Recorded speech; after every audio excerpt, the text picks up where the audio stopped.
Hello, Assalamu alaikum. Hello class, how are you? Uh, this is the first online class for class 3. This is the science class and the topic name is the human body. ये हमारी class third की पहली science की class है जिसमें हम आज का टॉपिक पढ़ेंगे जिसका नाम है द ह्यूमन बॉडी। अब जब भी हम ह्यूमन बॉडी की बात करते हैं तो द ह्यूमन बॉडी का मतलब होता है, ह्यूमन कहते हैं इंसान को और बॉडी कहते हैं जिस्म को। तो हमारा जो फर्स्ट पॉइंट है द ह्यूमन बॉडी के the body of the human, इंसान का जिस्म, जो आपकी बॉडी है, जो आपका जिस्म है, हम आज उसके बारे में पढ़ेंगे और उसके बारे में सीखेंगे। तो आज हमने देखा कि द ह्यूमन बॉडी, इंसानी जिस्म। अब ह्यूमन बॉडी के अंदर सबसे पहले हम देखेंगे स्किन को, ठीक है। तो हमारा सेकंड पॉइंट हो गया स्किन। नाउ अब हमें क्या करना है कि आपने अपनी बॉडी को, अपने जिस्म को गौर से देखना है। आप अपने जिस्म को, अपनी बॉडी को गौर से देखें और आज हम अपनी बॉडी को समझने की कोशिश करेंगे कि ये हमारी बॉडी जो है वो किस तरह से बनी है और कैसे ये वर्किंग करती है। सबसे पहले और हम अपनी बॉडी में देखेंगे तो आपके माइंड में अपनी बॉडी को लेके बहुत सारे सवालात होते हैं कि मेरी बॉडी में ये जो मेरे हाथों के ऊपर या मेरी पूरी बॉडी के ऊपर एक ब्राउन कलर का या वाइट कलर का ये जो लेयर है, ये पूरी जिस्म पे जो फैला हुआ है, इसे स्किन कहते हैं। आप देखें अपनी बॉडी पे तो आपको आपकी बॉडी के ऊपर पूरी तरीके से एक लेयर दिखेगी जिसको हम इंग्लिश में स्किन कहते हैं और उर्दू में उसको हम चमड़ी कहते हैं। तो अब आप उस स्किन को देखें। अब स्किन के बारे में हम समझेंगे कि ये स्किन है क्या और इस स्किन से क्या होता है। Now skin is the human body's largest organ. No other part of your body takes up so much space. अब आप स्किन को देखें तो पूरी बॉडी पर ये ऑर्गन जो है वो पूरी तरीके से आपकी बॉडी पर फैला हुआ है।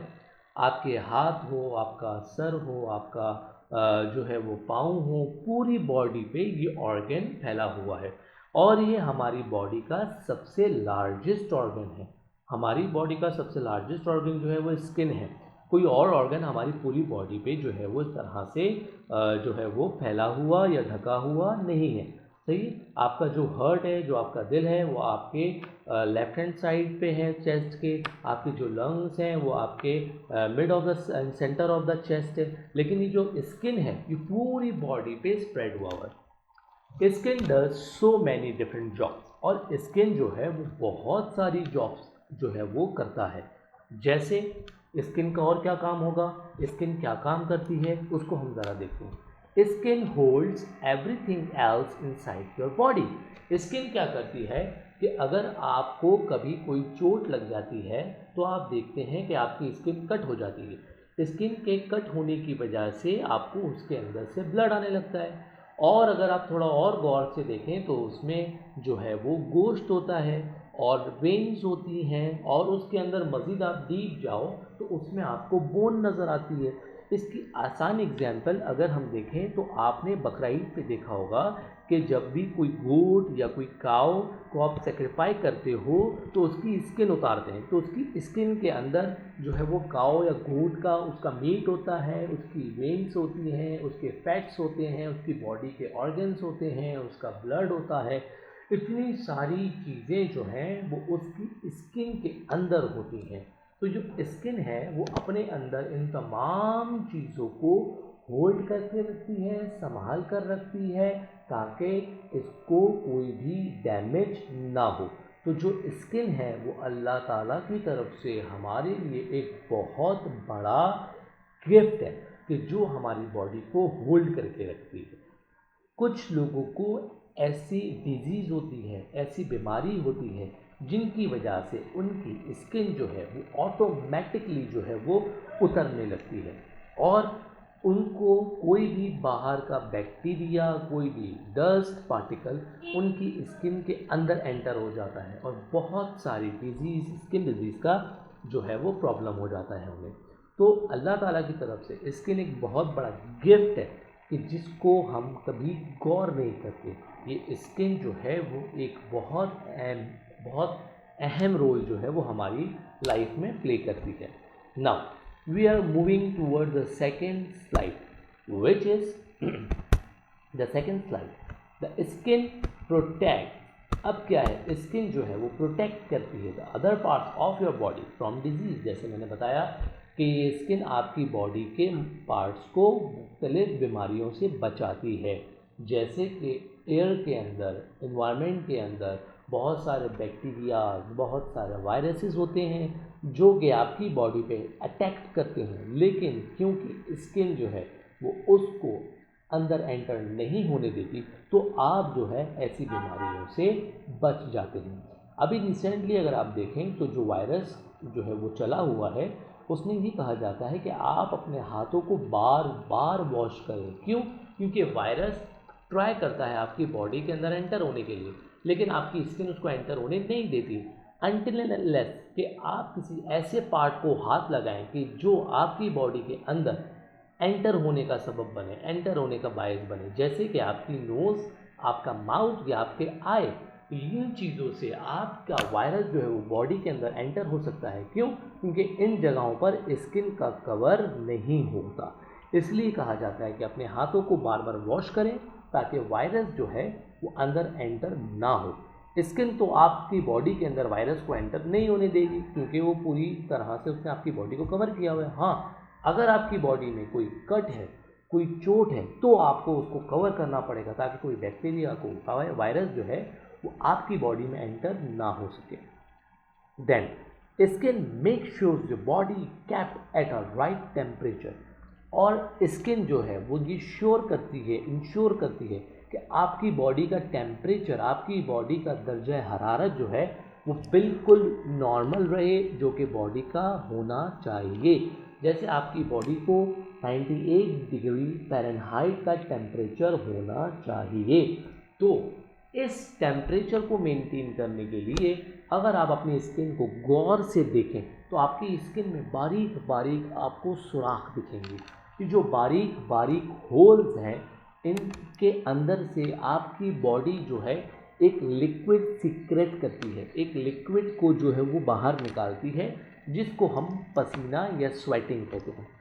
उस लिक्विड के सिक्रेशन की वजह से आपकी बॉडी का टेम्परेचर जो है वो मेंटेन रहता है। ये जो आपको पसीना आता है, अगर आप किसी जगह पे काम कर रहे हो तो आपको पसीना आता है और वो पसीना आपकी बॉडी के टेम्परेचर को कूल डाउन करके रखता है। जैसे ही आपको हल्की सी हवा लगती है तो आपको अच्छा एहसास फील होता है, आपको ठंडक फील होती है। ये जो अच्छा एहसास फील होता है, ये जो ठंडक फील होती है, इसकी वजह ये बॉडी के उन होल्स में से जो है वो बाहर आने वाला लिक्विड है, जो कि आपकी बॉडी को गर्मी से बचाता है। इसीलिए आपको ज़्यादा वाटर इनटेक करना पड़ता है, क्योंकि आपकी जिस्म में पानी होगा तो स्वेट होगा, पानी नहीं होगा तो स्वेटिंग नहीं होगा, जिसकी वजह से आपका बॉडी टेम्परेचर बढ़ने का खतरा होता है।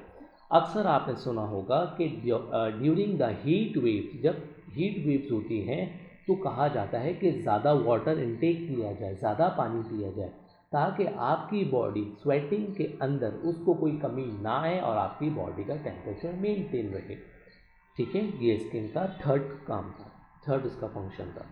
Skin provides with your sense of touch, skin cells are always growing. Skin आपको प्रोवाइड करती है सेंस ऑफ टच। आप अपनी स्किन की मदद से चीज़ों को फील करते हैं। आप जब सेल फोन उठाते हैं, कोई फ्रूट उठाते हैं, कोई स्पून उठाते हैं, किसी वॉल को टच करते हैं, किसी मटेरियल को टच करते हैं, बॉल को टच करते हैं, तो आपको पता चलता है कि आपने किसी चीज़ को टच किया है, आपने किसी चीज़ को उठाया है। ये जो आपको महसूस होता है, ये जो आपको पता चलता है, ये आपकी स्किन आपको बताती है। आपकी स्किन इस चीज़ को बताती है कि ये जो चीज़ आपने पिक किया है ये कौन सी चीज़ है। इसका सेंसेशन आपको, इसके सेंसेशन मैसेजेस आपके ब्रेन में जाती है और फिर वो सेंसेशन मैसेज ब्रेन को ये बात समझाते हैं कि आपने जिस चीज़ को टच किया है उसका शेप, उसका टेक्सचर, उसका फील कैसा है, और फिर आपके माइंड में जो ऑलरेडी चीज़ स्टोर होती है, इंफॉर्मेशन स्टोर होती है, उसके अकॉर्डिंगली आपका माइंड आपको बता देता है। जब आप छोटे बच्चे होते हैं तो आप अगर देखें, छोटे बच्चे जो हैं वो हर चीज़ को बार बार टच करते हैं, हर चीज़ को बार बार टच करके उसकी इन्फॉर्मेशन को अपने माइंड में स्टोर कर रहे होते हैं। स्टार्टिंग में उन्हें नहीं पता होता कि वो जिस चीज़ को टच कर रहे हैं वो क्या है, उसका नाम क्या है, उसका फील क्या है, लेकिन बार बार टच करने से और बार बार उनके बड़े जब उनको उस चीज़ का नाम बताते हैं तो बच्चा उस इन्फॉर्मेशन को अपने अंदर स्टोर कर लेता है और उसकी एक इमेज उस बच्चे के माइंड के अंदर डेवलप हो जाती है। और फिर इन फ्यूचर वो जब भी किसी चीज़ को टच करता है तो उसको उस चीज़ का नेम रिकॉल हो जाता है। आज भी अगर आप किसी ऐसी चीज़ को आइज़ क्लोज करके टच करेंगे जिसकी इमेज आपके माइंड में नहीं हो, तो आपका बॉडी, आपकी स्किन उस चीज़ को फील तो करेगी लेकिन उसको बता नहीं सकेगी कि ये क्या चीज़ है, जस्ट बिकॉज कि आपका माइंड उसको कैलकुलेट नहीं कर सकता, क्योंकि पास्ट इन्फॉर्मेशन में आपके माइंड में ऐसी कोई इन्फॉर्मेशन मौजूद नहीं है। आपके स्किन के सेल्स जो हैं वो हमेशा ग्रो होते रहते हैं। इसकी आसान एग्जांपल कि आप कभी सनलाइट के अंदर, जो घर के अंदर आपके पास रोशनी आती है, उसमें अपने हाथ के ऊपर अपने हाथ को ऐसे तेज़ी से अप एंड डाउन करें तो आपको हवा के अंदर कुछ पार्टिकल्स उड़ते हुए दिखेंगे। ये जो हवा के अंदर उड़ते हुए पार्टिकल्स हैं इसे हम कहते हैं डस्ट पार्टिकल। लेकिन एक्चुअली ये डस्ट पार्टिकल नहीं होते, बल्कि हमारी स्किन के डेड सेल्स होते हैं। रोज़ाना हमारी skin 90% of the dead cells को प्रोड्यूस करती है और नए सेल्स को प्रोड्यूस करती है। डेड सेल्स हमारी स्किन के रोज़ाना मरते हैं और रोज़ाना की बुनियाद पर नए सेल्स प्रोड्यूस होते हैं। ठीक है, now we are moving toward the next slide, which is they need to because are losing all them all the time। अब ये जो आपके सेल्स हैं स्किन के, ये ऑल द टाइम डेड होते रहते हैं, ऑल द टाइम रिप्रोड्यूस होते रहते हैं, ये पुराने मरते हैं और नए पैदा होते हैं। Your skin loses about 30 to 40,000 dead skin cells from its surface every minute. Her minute में आपकी स्किन 30,000 से 40,000 सेल्स को मार देती है। ठीक है, और मोस्ट ऑफ द आपके घर में जो most of the dust particles होते हैं वो 90% ऑफ द आपके स्किन होते हैं। 90% of the cells, 90% of the dust particles are the organic and they are part of your own skin. आपकी स्किन रोजाना 30,000 to 40,000 सेल्स को किल करती है। तो और रोज़ाना की बुनियाद पर आपकी स्किन जो है वो रिप्रोड्यूस होती है और डिकम्पोज होती है। And most house hold dust is that skin. और आपके घर में जितनी भी डस्ट आती है वो 90% आपका अपना बॉडी का स्किन के डेड सेल्स होते हैं। Now we are moving towards the next topic and our next topic is eyes. Eyes कहते हैं आँखों को। ये जो आपकी आई है, अभी तक हमने जो है वो बॉडी पार्ट्स में स्किन को समझा, अब हम समझेंगे आईज को। आईज मतलब आँखें। ये जो आँखें हैं इनको आज हम जानेंगे कि यह आँखें क्या हैं। Eyes are the part of your body that enables you to see the world around you. Light rays falls on an object and bounce back. These rays then enter your eye and fall on the retina to form an image of that object. Now, अब हम अपनी आँखों को देखते हैं तो कभी कभार हमारे दिमाग में सवाल आता है कि ये आँखें काम कैसे करती हैं, how the eye is going to work. ये हमारी आंखें काम कैसे करती हैं। तो इन आँखों को समझने के लिए हमें ये देखना होगा कि आँखें काम कैसे करती हैं। आँखों का काम करने का सबसे आसान तरीका ये है कि जब भी हम किसी चीज़ को, किसी ऑब्जेक्ट को देखते हैं, आप अपने घर में मिसाल के तौर पे घड़ी को देखते हैं या आप अपने घर पे टीवी को देखते हैं या एलईडी को देखते हैं, जब भी आप किसी चीज़ को देखते हैं तो आप अपने घर में किसी भी चीज़ या घड़ी को या आप अपने एलईडी को देखें तो आप उस चीज़ को कैसे देखने के काबिल बनते हैं। तो उसको आप समझने के लिए किसी भी ऑब्जेक्ट को अगर मुझे देखना है तो सबसे पहले उसके ऊपर लाइट का पड़ना ज़रूरी है। लाइक आप अपने घर में घड़ी को देख रहे हैं तो आपके घर में जो घड़ी है, अब उसके ऊपर कोई लाइट जो है वो उस पर टकरा रही होगी, कोई सोर्स ऑफ लाइट होगा जो उस पर टच हो रही होगी। either it will be a sun or either it will be your light bulb or tube light, anything else जो कि लाइट को प्रोड्यूस करती है, वो लाइट उस घड़ी पर टच होगी, लगेगी और फिर उस घड़ी से वो लाइट टकरा कर आपकी आई पे आएगी, आपकी आई पे वापस आएगी। इसका मतलब कि वो लाइट जो है उस ऑब्जेक्ट पे जाकर टकराएगी and then the light hits the object and it bounce back. तो वो लाइट जो है उस ऑब्जेक्ट पे टकराएगी और बाउंस बैक होगी, वापस आएगी और आपकी आंखों के अंदर एक ब्लैक होल होता है जिसको हम आई बॉल कहते हैं। ये जो ब्लैक जो है वो बॉल है, जो आई बॉल है, उसके अंदर एक ब्लैक राउंड होता है जिसको प्यूपल कहते हैं, उसके अंदर होता है रेटिना। ये रेटिना उस bounce back of the light को अंडरस्टैंड करता है, समझता है और उसकी लाइट की रेज जो टकरा कर आ रही हैं उसकी इमेज को जो है वो माइंड को भेजता है और माइंड उसकी वेट, हाइट और उसकी लेंथ और ब्रेथ और उसके साइज के हिसाब से आपको बताता है कि वो ऑब्जेक्ट जो है वो क्या है।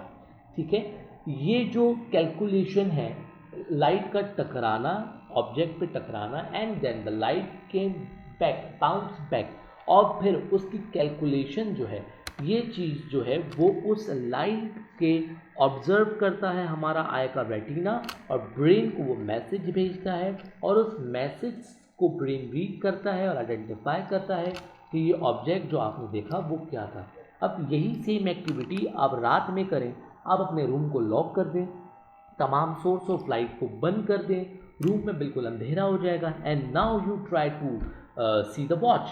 तो अब आप उस वॉल क्लॉक को नहीं देख सकते। क्यों? जस्ट बिकॉज कि there is no source of light is there.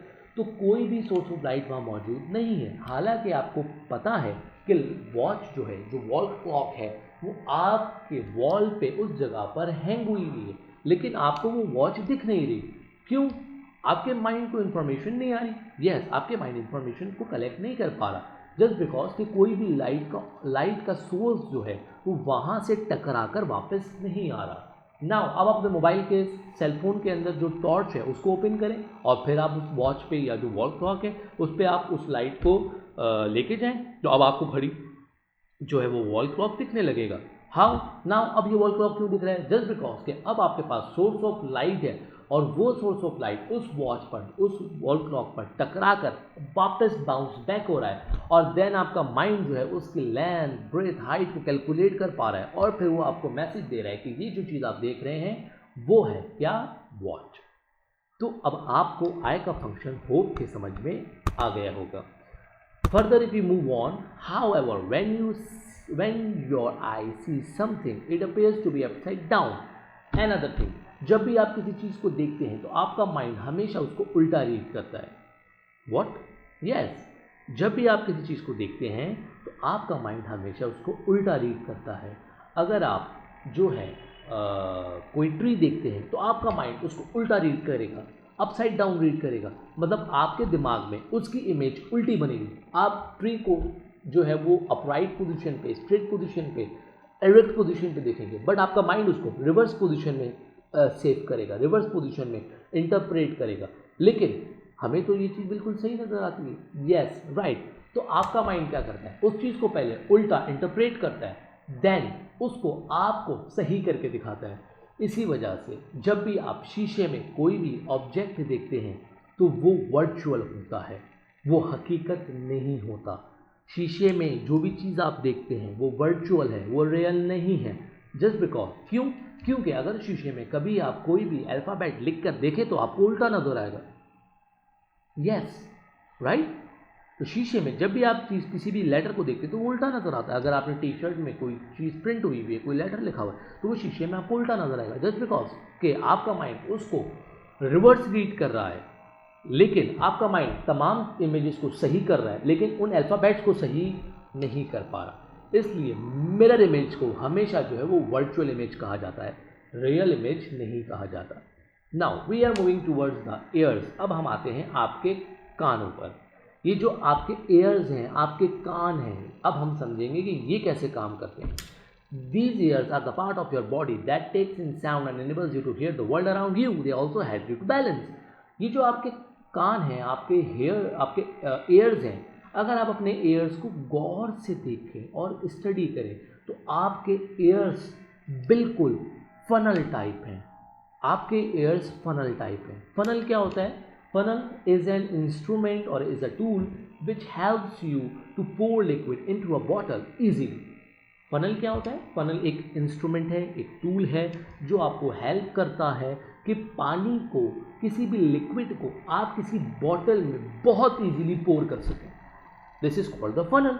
तो आप अपने एयर्स को अगर देखें तो जो आपके एयर्स की शेप है वो समथिंग लाइक फनल, वो फनल की तरह है। जस्ट बिकॉज कि वो फनल इसलिए है कि शुरू में आपका एयर जो है वो थोड़ा ब्रॉड है, देन वो ग्रेजुअली अंदर जाते जाते नैरो होता जाता है, नैरो डाउन होता जाता है। अब आपके एयर जो है वो फनल टाइप इसलिए कि वो बाहर की आवाज़ को, जो बाहर हमारे पास साउंड ट्रैवल करता है, या अभी जब आप ये वीडियो सुन रहे होंगे तो आप लैपटॉप में देख रहे हैं या मोबाइल में देख रहे हैं, तो आपके स्पीकर से, आपके लैपटॉप के स्पीकर से या आपके मोबाइल के स्पीकर से जो आवाज़ है वो वेव्स की सूरत में, लहरों की सूरत में बाहर आती है, और वो वेव्स, वो लहरें, आपका एयर उस फनल के तौर पे काम करता है और सारी की सारी वेव्स को ईजीली आपके एयर में एंटर करने देता है। अगर आपका एयर फनल टाइप नहीं होता तो आप बहुत सारी इंफॉर्मेशन को लूज़ कर देते, बहुत सारी साउंड वेव्स आपके एयर से टकराकर आगे पीछे हो जाती, आई में एंटर नहीं हो सकती। ये इतनी सारी इंफॉर्मेशन आपके आई में इजीली एंटर हो जाती है। इसकी वजह ये है कि वो आपका एयर फनल टाइप है। ये परवरदिगार की तरफ से एक और आपके लिए नेमत है। Then it help you to balance. ये जो आपके एयर्स हैं ये आपको बैलेंस करने में भी मदद करते हैं। How? Yes, it's it true. आप देखें, अगर कोई छोटा बच्चा हो और वो छोटा बच्चा जो है, द स्मॉल बेबी जो है, जब शुरू में चलना शुरू होता है तो वो डिसबैलेंस हो रहा होता है, जस्ट बिकॉज के उसके एयर्स के अंदर अभी उस बैलेंस करने की सलाहियत मौजूद नहीं है, क्योंकि आपके एयर्स के अंदर एक लिक्विड होता है और उस लिक्विड के अंदर छोटे छोटे हेयर्स होते हैं जो कि लिक्विड में फ्लोट करते हैं। अगर आप कभी इसको एक्सपेरिमेंट करें कि आप 10 गोल चक्कर लगाएं, 10 दफ़ा अपनी बॉडी को राउंड करें, तो और फिर आप अपने आप को सीधा खड़ा करने की कोशिश करें, तो आपको चक्कर आएगा और आप इधर उधर गिरने लगेंगे। तो ये क्यों होता है? ये इसलिए होता है कि जब आप राउंड तेज़ी से घूमते हैं तो, और एकदम घूमने के बाद आप एकदम रुक जाते हैं, तो आप तो रुक जाते हैं, आपके एयर के अंदर मौजूद जो लिक्विड है वो भी रुक जाता है, लेकिन उसके अंदर जो मौजूद हेयर्स हैं उनको थोड़ा सा टाइम लगता है स्टेबल होने में, इसलिए आपकी बॉडी जो है वो चक्कर का एहसास होता है। ये जो एयर्स हैं ये आपकी बॉडी का बैलेंस मेंटेन करने में हेल्प करते हैं। नाउ अब आपके एयर्स के अंदर जो है वो 3 स्मॉल बोन्स होते हैं। उन 3 स्मॉल बोन के 3 नाम हैं, the hammer, the anvil and the stirrup. ये 3 चीज़ें जो हैं वो आपके एयर्स में मौजूद होती हैं और ये 3 बोन्स का नाम आपके सामने है। ओके, हमारा सेशन आज के लिए यहीं पे एंड होता है। होप कि आपको ये वीडियो समझ में आई और आपने इसको इजीली अंडरस्टैंड किया। इंशाल्लाह we will meet again. Bye bye, अल्लाह हाफिज़, take care. And one more thing कि वी मिस यू अलॉट, हम अपने स्टूडेंट्स को बहुत ज़्यादा मिस कर रहे हैं। होप कि आप भी अपने इन वेकेशंस को जो है वो इन्जॉय करें और इस तरह की वीडियोस को देखें। अगर आपको कोई भी प्रॉब्लम होता है, किसी भी हवाले से कोई चीज़ आपको समझ में नहीं आती, तो आप हमसे कांटेक्ट कर सकते हैं। Hope we will meet soon इंशाल्लाह। अल्लाह हाफिज़, बाय बाय।